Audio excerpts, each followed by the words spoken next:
The reality is Jesus is constantly elevating our perspective. It's a really challenging perspective, and it's this idea that we are called to reap what others have sown, and in turn, we are invited to sow what others will one day reap. Right? So we reap, we harvest what another has deposited, right? The prayers, the faith, the sacrifice of someone else. And we need humility to recognize that is true. Jesus tells us it is true. And in the same way, the invitation is to sow, is to make sacrifice for something that someone else will glean the benefit from, right?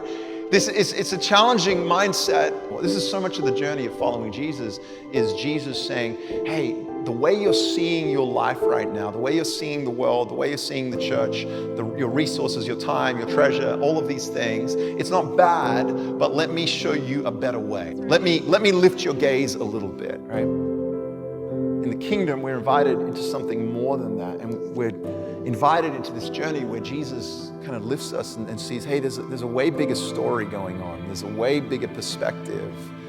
And I want to give you a vision for the reality that your lives, as small as they may seem, as insignificant as they may seem, get to be a part of something really, really big that I'm doing.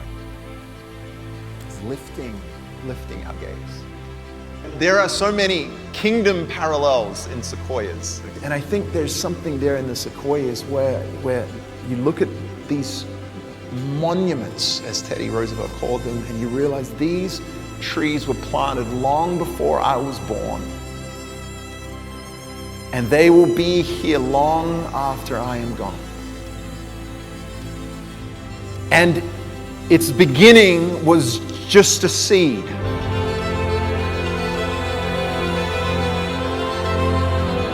Throughout history, there is this generational cycle of sowing and reaping and reaping and sowing, right? And we live in the blessing and the sacrifice of people who came before us.